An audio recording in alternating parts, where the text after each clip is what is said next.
Alright, come on in, hit the like button, think about subscribing if you've not already. If you're new here, welcome to the channel, but most importantly, welcome to the Berserker family.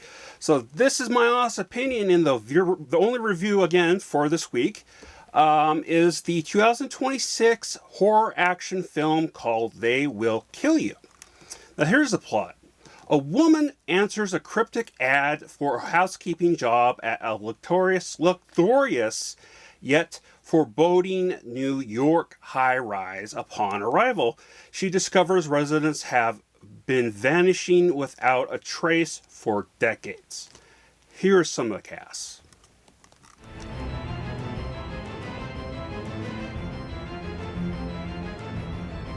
Now, I didn't know what to expect going into this, but I would have never guessed it would be whatever I just witnessed.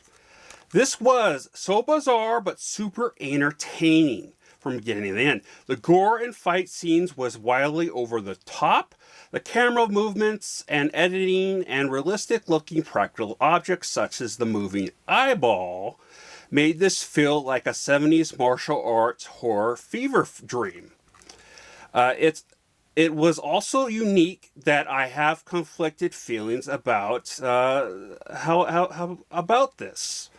The story was very fast-paced, combined with the super creative shooting made the super violent fight and non-fight scenes slightly hard to process, which is not necessarily just a bad thing. It's a good thing. I think it takes time to let everything sink in with these type of films where they're very, very, very fast. But it did kind of confuse me in the beginning for a good 20 minutes of what was going on.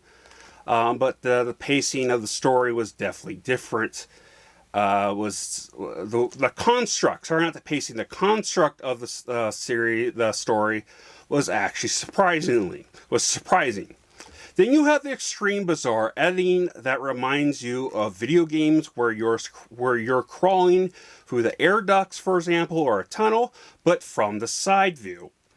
And I'll try to find an example of that or the actual view of it. But it was very, very shocking that they did that, and it was very creative. And they have a whole bunch of so many different varieties of different creativities that they went through with this.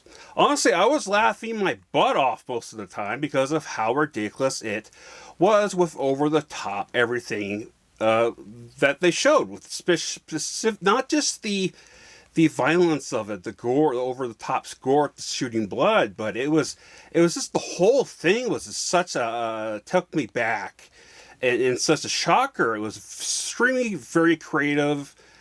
And, yeah, I mean, here's my rating. I'll come to my thoughts.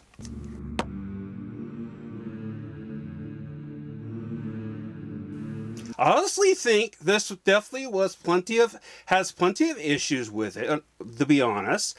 But it was oddly an extremely fun time that I honestly wouldn't put in my favorite horror or action film categories. However, this is one of those type of rare films where I say that, but at the same time, I would definitely watch it multiple times. But this was really, really fun. It was so unique. I'll give it credit for that again, and the editing and all that. But either way, leave your thoughts down below. But until the next time, remember, I love you all. Please stay safe, spread love, most importantly, Skull.